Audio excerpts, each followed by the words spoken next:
As a small business owner, have you ever felt overwhelmed by the pressure of choosing the right hire or leading a team? Or have you ever found yourself tolerating a bad hire because you fear trying and failing again as you repeat the hiring process? If so, you're not alone, and you are in the right place. Welcome to the Growing Your Team podcast. The Growing Your Team podcast teaches business owners like you to expand your unique business by teaching you to master the hiring and team management process. Hiring and managing a team does not have to be a challenge. You just have to learn to do it right. And the Growing Your Team podcast teaches you how to become a confident leader who hires right every single time. Now, let's jump into the show where each episode you will learn tips on how to identify what type of help you need on your team, how to source amazing candidates, how to conduct interviews that lead you to your ideal team member, how to onboard successfully, and how to lead every person in your business so you have a team of rock stars who you are happy to pay every single paycheck. So let's jump in and teach you how to hire like a pro. Hello, Jamie Van Kuyk here, and welcome back to the Growing Your Team podcast. Today, I have on Tara Landis.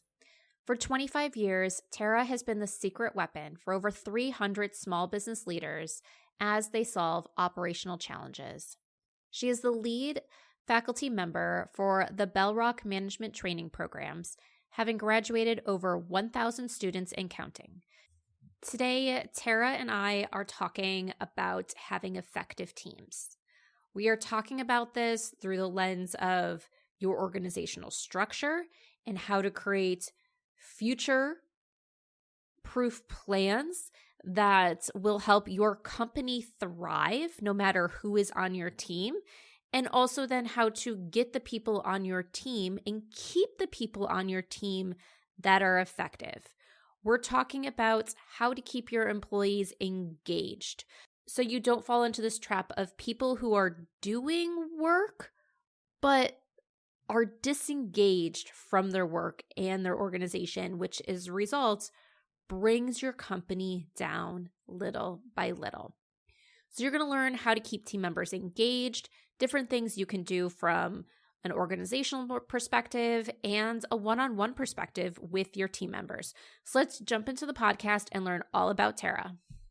Hi, Tara. Thank you so much for joining us today on the Growing Your Team podcast.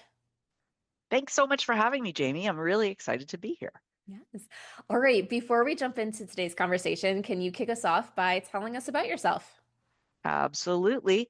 I am a management consultant. I've been doing this kind of work with small business for 25 years. We help companies with their foundational systems. So be that strategic planning or organizational structure or sales process or project management skills. It really runs the gamut. And we also run a management training program, which runs 3 times a year. And one of the things that's on my mind right now is somebody I was coaching earlier today, because all of our management training comes with coaching. And he was telling me that after 3 months, somebody just gave their notice. Some kid fresh out of school just took the job, and then within 3 months, they decided to leave. And that's what's on my mind right now. Ooh, why were they leaving? Let's talk about that situation. Because I feel like I was actually having a call with someone today, and they're like, because when we do recruiting, we have a guarantee, and typically it's either a 30 or 60-day guarantee, depending on the type of position. And they're like, that doesn't seem like enough time. Can we do longer? Because people leave. And I explained to them why we don't typically do a longer guarantee, because our thing is like, for our guarantee, we want to say that we did the right thing with guiding you to that person. So our guarantee is around, we want you to actually put an effort in onboarding and training this person. And you know, if somehow something got through the cracks that you didn't notice, make the decision quickly. So like we're empowering you to make quick decisions. There's a lot of stuff that's out of our control. So, but some people, they're always thinking, what if someone leaves? People leave quickly. So tell us more about this situation. I feel like this is a great place to start. Yeah, well, me too, and it was really interesting. So I'll tell you first of all, they didn't use a recruiter. So the recruiting that they're doing is, it's a larger company, so they have some systems and process, but the people doing the recruiting are relatively new to it. And the person says that they left because they were unclear about what the work from home policies were when they joined, and it wasn't as much time at home as they thought they were going to have.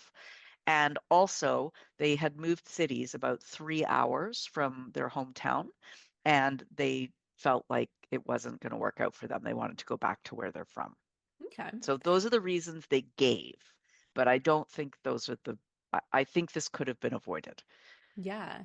Well, I do think, there are some of those things when it comes to turnover. There are things that we cannot control. So if we look at that person, if they're telling the truth about, well, I'm realizing this place isn't for me, like location where they're living and they want to go Hmm. back home and it's too long to commute.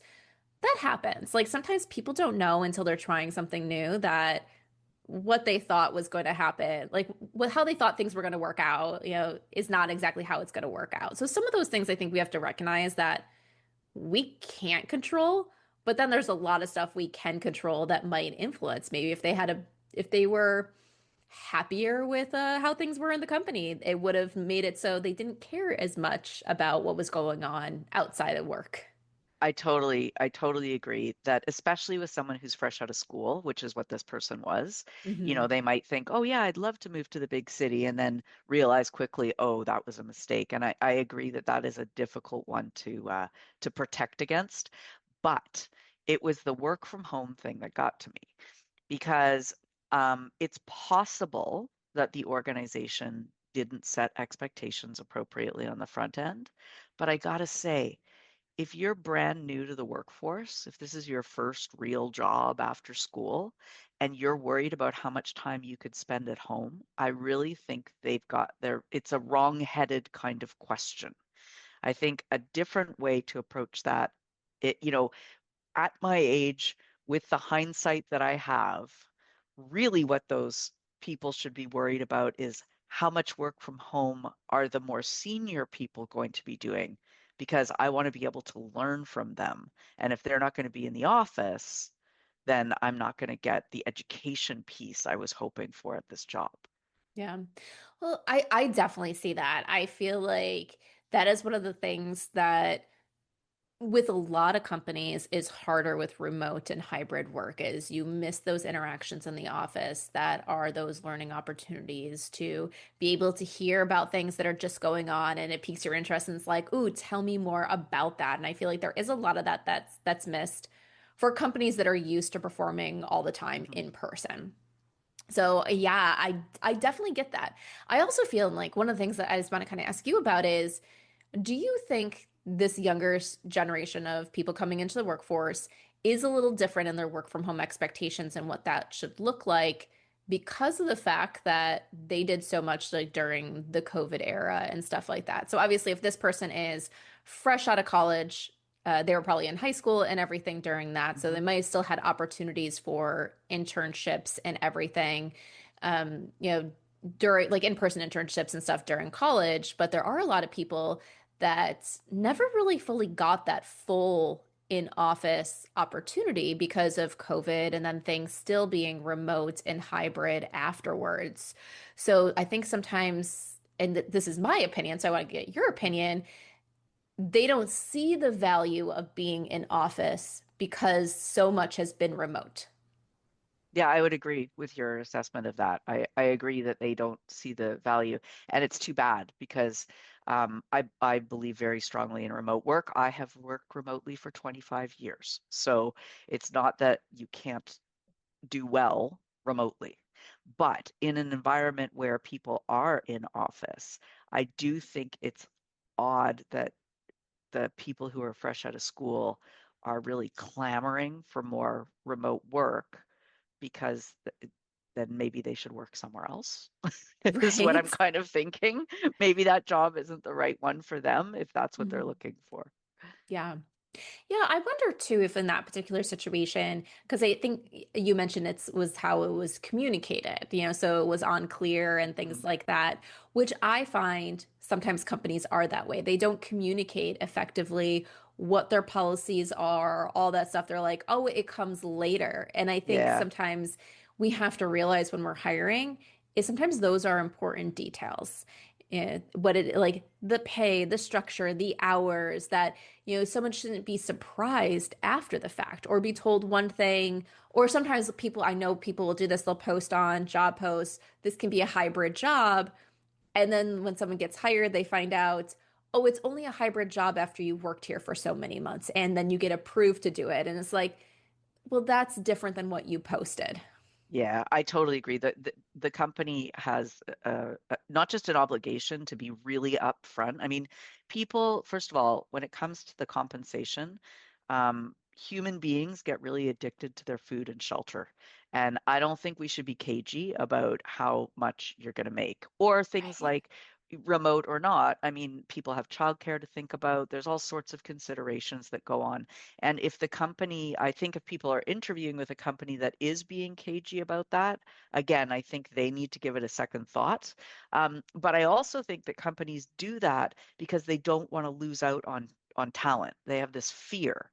And what they need to realize is, of course, instead of losing them now, you're going to lose them later. Right. So why hide it? It doesn't make any sense from either side to hide what your expectations are. Right, exactly. I think there's this mindset of, especially in the small businesses, that most of the small businesses I work with personally, they're very people focused Mhm. organizations. They want to do well, but I know there's a lot of small businesses out there that are just like, people should be thankful that they have a job so I can do whatever as long as I'm giving them a paycheck. And I hear that so much when I go and present places and I talk to other people in the community, and I'm just like, no, we got to rethink that thing. It's like we're not doing people a favor by hiring them. They're doing us a favor by coming to work for us, and we have to compensate them fairly and effectively. So, I think Yeah, we and definitely need and to if you're change that hiring, mindset. Yeah. I agree. And if you're hiring humans, then you have to do more than just pay them. They didn't Right? come just for the money. And this idea that, oh, when I did it, I went uphill both ways in the snow barefoot. I guess they don't do that in Florida, um, but this whole idea of sort of like it was really hard for me and I had to struggle. Okay, I get it. Why would you want to inflict that on someone else? I don't understand. Yeah. Why are you trying to pay negative forward? That doesn't make any Right? sense to me at all.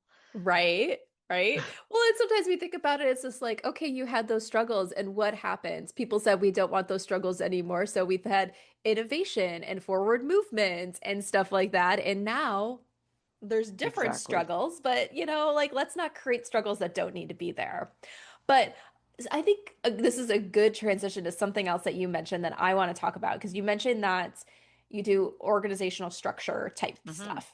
And so I want to dive a little bit more into what you do there, because I feel like from my point of view when it comes to some of this, I think you work with businesses that sound like a little bit larger than the businesses that I typically work with. One of the things I notice is businesses hire, they get team members on that they like, they retain those good team members, they then have to add different positions, and they build their company around the team that they have, and they get to a point where their organizational structure doesn't actually work for them, but they're afraid to make changes. And I think, Yeah. if you're working on organizational structure, you're probably working with those that are saying, we need to make changes in this area. So let's talk about it a little bit more. What do you do in terms for your clients when it comes to organizational Mhm. structure? Yeah, so just to provide context, our clients typically are between 10 and 100 employees. So not startups, they are a going concern. But as you said, often they've got those few people that were there in the beginning, those really great Swiss Army knives that can do a little bit of everything in the company, even if they don't do one thing particularly amazing. And what we do when it comes to organizational structure is we start by looking at the future. So, in creating an organizational structure, what we're not trying to do is cement in today. What we're trying to do is say, okay, 3 years from now, 5 years from now, what do we think this business is going to look like? And we create that organizational structure. We ask people to do the hardest thing that they will have to do, which is try to picture your business without anybody that you currently have, including yourself. Just blank slate, if you could design this thing in the future for whatever growth you're planning, what would that look like? What would each of the positions do? What are their basic functions? What are the metrics of performance that allow you to see whether they're doing the job well or not, that provide, the overall growth for the company? And once they get that figured out, then we start working it back to today.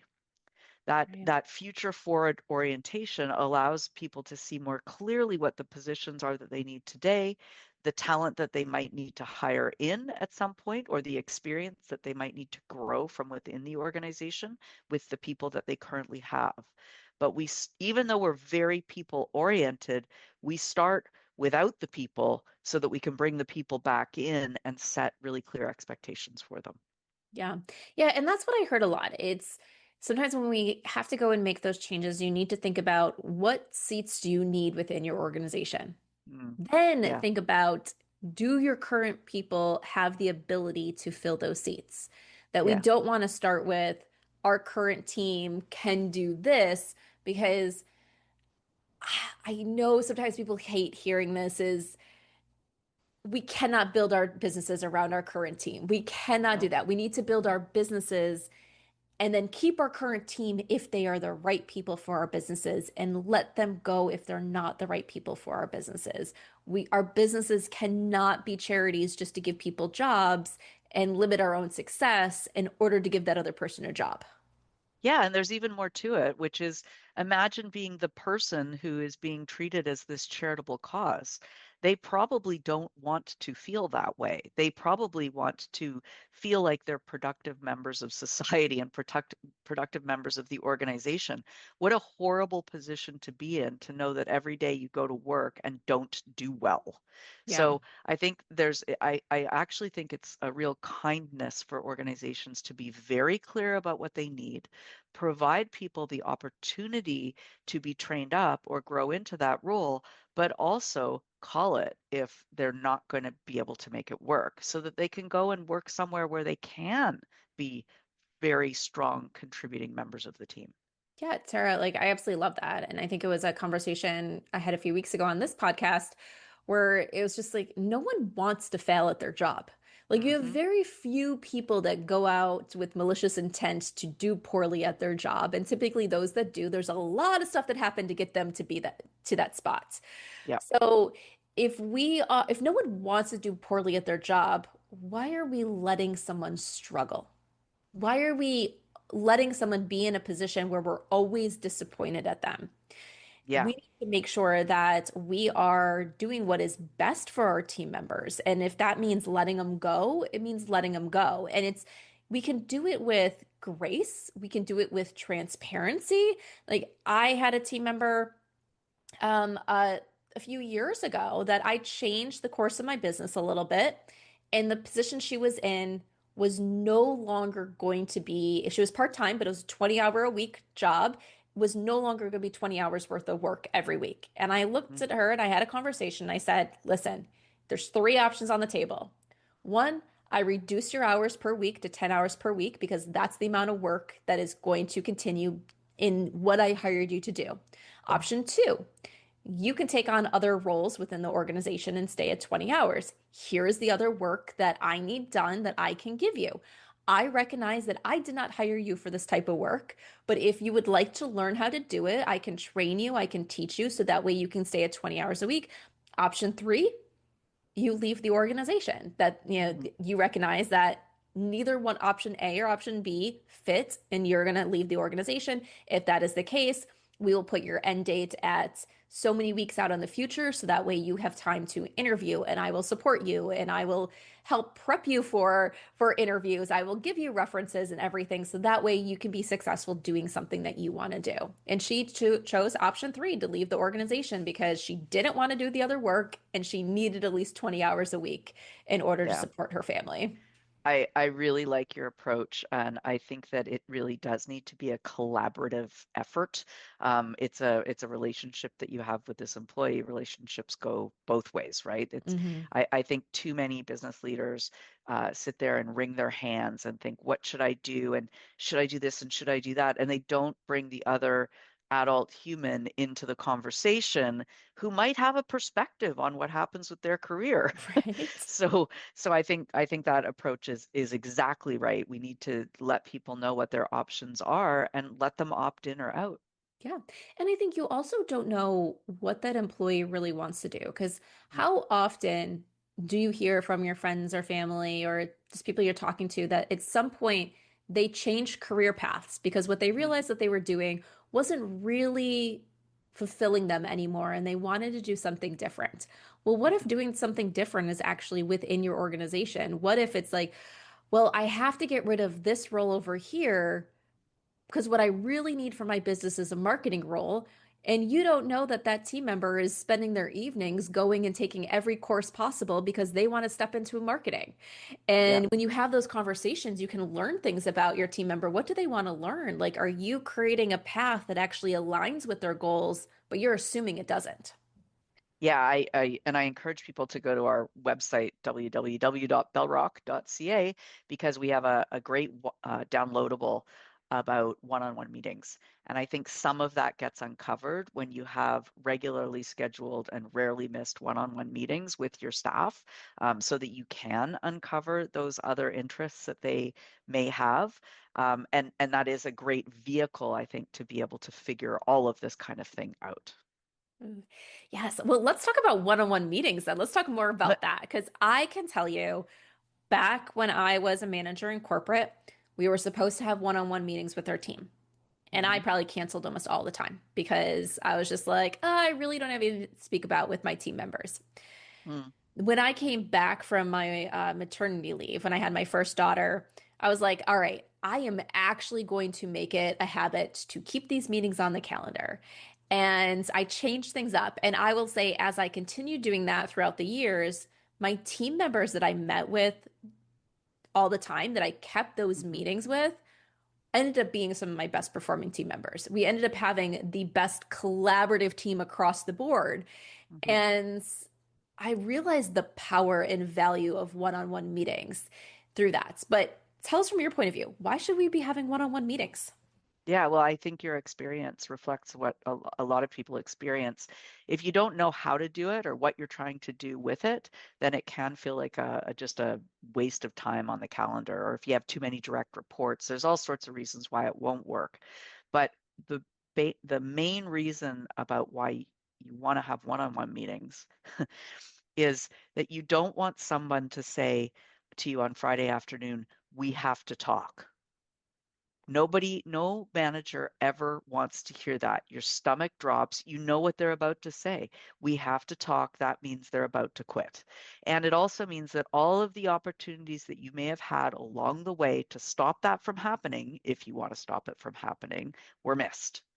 A Hmm. regularly scheduled, rarely missed, ideally face to face one on one meeting allows managers to help develop their staff, get to know their staff, understand who they are as a person. It's interesting, the Gallup organization, they're a survey organization, they've studied hundreds of millions of managers. And one of the studies they did, they found that if your manager ignores you, there's like I think it's like a 40% chance you will be actively disengaged in your work. Actively disengaged means like you're walking around saying to your coworkers, this place is horrible and I want you to think so too, right? Right. 25% will be disengaged or something like that if the manager only focuses on people's weaknesses. So what that means is that as humans, we would rather be told that we suck a lot rather than being ignored. And if your manager regularly engages with you, there's like a 1% chance you'll be actively disengaged. So think about that. And especially as a manager, typically what we hear, and I'm not saying that managers typically ignore their best people, what they do is they say, you know what? I don't have to worry about Jamie. Jamie knows what she's doing. She is competent. I'm going to focus over here with these other people that don't know what they're doing because Jamie, she can take care of herself. And next thing you know, Jamie's like, hey, it's Friday afternoon. We need to talk, right? So having those one-on-one meetings allows you to keep the pulse of all of your teammates. It allows you to get to know them better. It allows you to build trust so that when you do need to lean on them, you've established that relationship already. Yes, yes, I love that. And I think there's so much truth for what you say. It's like when you just leave your high performers, your high achievers out there to do it because they don't need you. It's like Mhm. they don't feel the connection.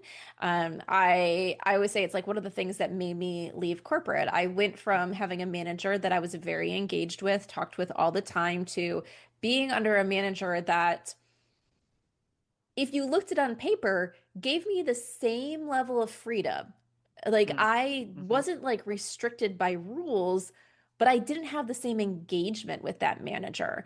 And I felt like, yes, I am allowed to be free and I'm allowed to make decisions for my team, but I'm missing something that's super important. So I almost felt like I was told I could fly whatever way I wanted to, however high I wanted in this box, because he Mm. wasn't helping me get out of that box. Where my other Mhm. manager was like, bring any idea to the table and we're going to discuss it. I'm going to help you see what you don't know yet that could impact that idea. And I'm going to help broaden your knowledge and where you're going to make your ideas even better. Mhm. Where it was just like, I felt like I had so much more because I had that engagement. And when I didn't have that engagement anymore, I was just like, wait, what happens? And I didn't feel the same anymore.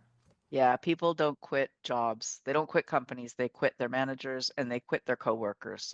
Yes. And those coworker relationships are also super important to develop and encourage. I've been in some pretty toxic environments where I've talked to, one of the individuals there and I say, why don't you just leave? And they say, well, because I can't leave everyone else behind. I mean, you'd think they're in a war or something. They won't leave their comrades behind on the field. But people really, really do need those relationships to be solid. Yes. And I think like one of the things, like you're so spot on there. I remember so my ex-husband, he was in a job. It was actually some of his old coworkers that he really loved. They were software engineers, but starting a new Mhm. department, developing apps and stuff within an organization. He reached out to some of his old team members, brought them on board. He loved these team members so much that when things got really not employee friendly there, I was like, you Mhm. gotta quit. This company doesn't Mhm. care about their employees. Like, there's nothing that they're doing that shows they care about their employees. You gotta quit. You gotta quit. You gotta quit. He's like, I can't leave them. And I'm Yeah, just like, exactly. you gotta put yourself first. Like, come on. Yeah, what will they So, do yeah. without me? Yeah, Yeah. and that's common. It's a common thing that you see and you do have to sort of take care of yourself. I agree with that, but you see it all the time. These relationships that we form are very strong. Yes. Yeah. So I think the other thing that I notice about the power of the one-on-one meeting is when I was having those, it created so much collaboration between me and my team members that they weren't afraid to come to me with any problems that were going on in between those meetings. So Mhm. it's like we were constantly in communication about things that needed to be brought to my attention. Which made it so also then when we had our weekly meetings, it was like, well, let's recap what went on this week. Anything more you need about this issue? Where do we stand if there was updates I didn't have yet? But then also we were able to be really forward thinking in those Mhm. meetings versus let's recap everything that possibly happened this weekend that you might have not Mhm. told me about. So we were Mhm. able to really be, like I said, forward thinking in those meetings. My team members would start coming with a list of things that they wanted to talk about, ideas, innovative ideas, and all that. They're like, okay, well, can we talk about this? Can we talk about this? Have you thought about this? And it was like these great meetings where I'm just like, I love them. Mhm. Yeah, and ideally the meeting is, yeah, it's not a project update. Ideally, they are bringing the agenda to you. This Hmm. meeting is about them. And so they probably have a lot of ideas about what they want to talk about. And it can go in so many different directions in terms of their professional development or different ideas for the department or whatever it is. But when they bring the agenda to the meeting, that's when you know you're doing something right. Yes, yes, yes. It's always one of those things. It's like we want self-leaders. How do we create self-leaders in our business? Well, we create an environment where they can be self-leaders, where they feel Mhm. empowered to bring that agenda to us. Yes, exactly. Yes. So I love it. All right. Okay. So I feel like there's so many different things that we can go, but obviously you're the expert in your thing. Like we have probably about 5 minutes left before we start needing to wrap up. What is one thing that you talk about with your clients all the time that you don't want to end this episode without talking about? Well, let's talk about, let's go deeper on that belonging thing, on that Ooh, I love idea it. of Okay. team. One of the strongest, people always think, oh, like how do we motivate our people? Oh, humans are coin operated. I'll stick in a quarter and out pops productivity. And if I just have enough change in my genes, we'll all be very productive. And money does motivate people. People do work for money, but ideally, we pay people enough so that money is not what we're talking about, so we can talk about some of the other things. If people are paid fairly, then there are other motivational drivers, and one of them is belonging. So feeling like you're part of a team and part of a community. And there are all sorts of ways to create belonging in an organization. But one of the tactics that I really like is when a manager comes to the people and says, "Do you have any feedback for me? Do you have any feedback?" Well, when you ask your team for feedback, you create a critic. You're asking them to talk to you about something that's going wrong. You get the Okay. same output, but the orientation is totally different. Now we are co-creating. Instead of them sitting and judging, we are now creating. Do you have any advice for how we could make the team better? Or do you have any advice for how this software system could be improved? Or do you have any advice on how I could bring out, so and so's feedback more into the group? Asking for advice starts to create a greater sense of belonging in the team. Yes. Ooh, I love that. And I'm just thinking about that. Like as a person who does a lot of recruiting, Hmm. I I think about when candidates ask me questions about, what did I do wrong or things like that. Hmm. And they're like, why didn't I get the job? What did I do wrong? And sometimes I'm like, ooh, that's just such a question I don't want to answer. But if they ask the question of, do you have any feedback on, like what advice do you have as I Yeah, continue moving forward? I was just like, oh, this is so different. It's such a different question. And I can actually provide them stuff without feeling like, oh, I'm telling you that you did a poor job. Because a lot of times I don't feel like they right. did a poor job. It's just based off of what we are looking for and what you have in your background, it just wasn't a match. But, Well, so yeah, yeah, there's that also. Feedback is about, it looks in the past. And one thing I'm fairly confident of is we can't change our past. So if you ask me for feedback on what I did, or if I ask you for feedback on what I did, I am asking you to critique something that I can't fix. right. But if I ask you for advice on how to do something going forward, I have infinite opportunity to use that. So it's a far more comfortable place for a person to be as well in hearing advice. Next time, try it this way is way easier than, oh boy, did you ever screw that thing up? Right. The other piece about feedback or advice is it doesn't have to be the thing that they didn't do well. One of the greatest things we can do is highlight their strengths. You know what you did in that interview that was so incredible? You did X, Y, and Z. And I think you could do even more of that next time you interview. You didn't get this job, maybe it wasn't the right fit. But next time, if you emphasize this stuff even more, I think you'll have a better chance. Yes. Yeah, I love that. I love all that. It's so great because like even going back to the example of like having the one-on-one meetings, Mm, someone saying, you don't meet with us frequently enough. Like, why don't you do this? Versus like, what would be really great? If I could have a scheduled time on your calendar every week where we could meet, where I could bring things to the table and we can discuss things, it's approaching from that positive thing, things that we can fix, things we can move forward with, versus you did this wrong. Yes. Yeah. Yeah. I Yeah, love it's a that. very it's a real attack move. There's a place for it. There's a place for that level of escalation, Mhm. but it isn't step one. Yeah.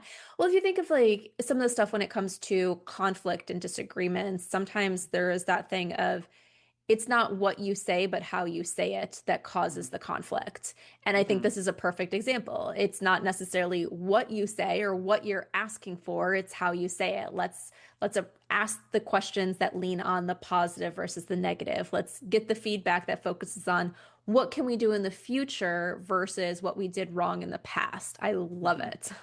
Mm-hmm. Yeah, it's great. It's All right, great. Tara, I think that is probably a good place for us to wrap up for today. So tell everybody, how can they get in touch with you? Yeah, well, I'm at Bellrock, so www.bellrock.ca. As I said, we got a bunch of freebies on there, which are kind of fun for people to download and take a look at. And I'm also on LinkedIn, so Tara Landis on LinkedIn. You'll find me pretty easily. Perfect. All right, Tara, and my last question that I love to ask all my guests. We've all had leaders or managers that stood out to us. Think of a leader or manager that has stood out to you and share one thing about them.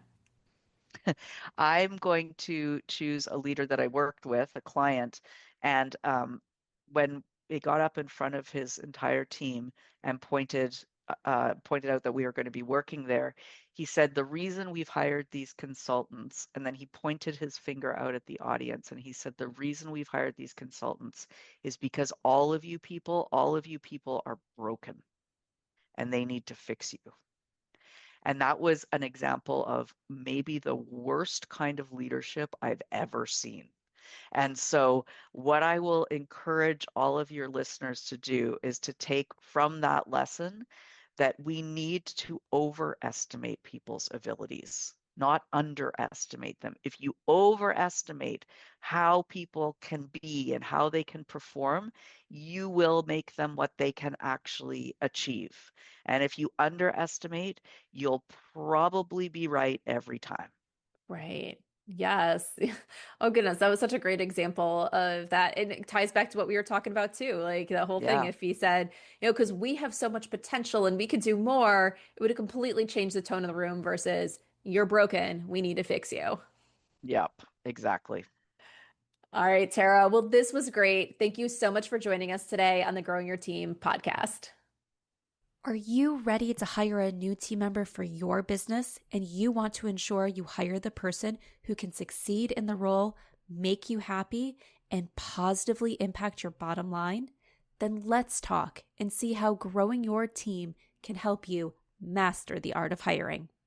Through bespoke hiring frameworks and comprehensive guidance, you will learn how to attract candidates who have the passion you desire and the skills needed to succeed.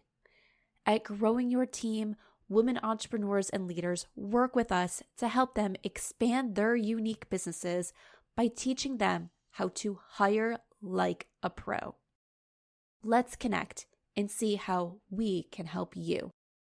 Send me an email at jamie@growingyourteam.com.